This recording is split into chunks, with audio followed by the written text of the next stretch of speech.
दूसरा सवाल ये है कि जब हम रोजगार की बात करते हैं तो रेलवे को लेकर लोगों की उम्मीद रहती है कि रोजगार आएंगे।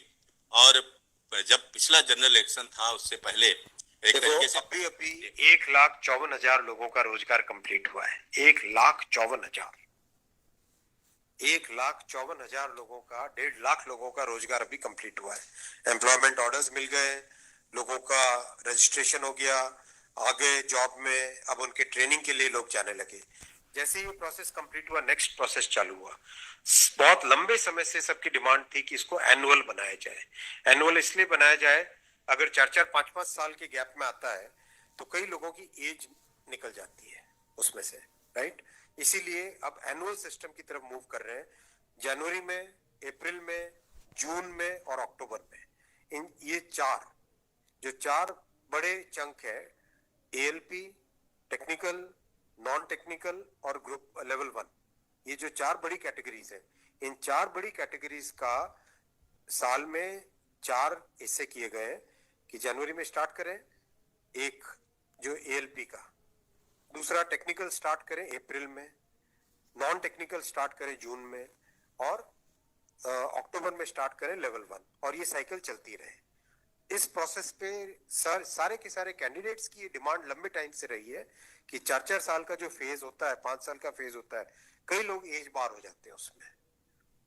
एक हर साल आपको अपॉर्चुनिटी मिलती रहेगी तो सबको अपॉर्चुनिटी मिलेगी। इस थिंकिंग के साथ आगे बढ़े, और इसी थिंकिंग और इसमें भी जितनी रिक्वायरमेंट थी उससे ज्यादा अभी नोटिफाई किया है। 1 साल के हिसाब से जो रिक्वायरमेंट है, 1 साल के हिसाब से अगर जैसे लोको पायलट का मैटर है, कितने लोग रिटायर होते हैं उससे ज्यादा लिए हैं, राइट। टेक्नीशियन का है तो टेक्नीशियन का जो अप्रैल के आसपास, अप्रैल से पहले निकल आएगा, क्योंकि हम लोग वो मॉडल कोड ऑफ कंडक्ट को भी अवॉइड करना चाहते थे, वरना नॉर्मल प्रोसेस में अप्रैल में निकलता टेक्नीशियन का, पर मॉडल कोड ऑफ कोड को अवॉइड करने के लिए पहले निकाला है।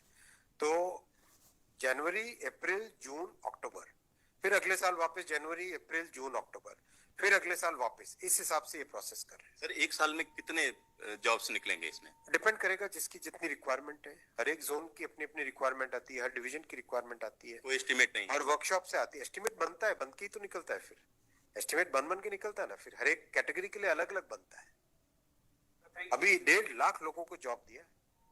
आप सोचो उस एग्जाम की कॉम्प्लेक्सिटी, 500 से ज्यादा शहर, कितनी शिफ्टें, 1000 से ज्यादा शिफ्टें, 15 लैंग्वेजेस, 1-1 करोड़ लोग एप्लीकेशन। कहीं पे कोई कंप्लेंट आई? 0 कंप्लेंट। कहीं पे कोई paper leak? 0 paper leak. Complete हुआ ना एकदम ट्रांसपेरेंटली। पार्लियामेंट में हमारी ऑपोजिशन के लोग, कांग्रेस के एक एमपी बोले कि आश्चर्यचकित है कि इतना बड़ा एग्जाम कैसे बिना कोई पेपर लीक के हो गया। तो एक उस चीज को भी तो देखो। Thank you sir.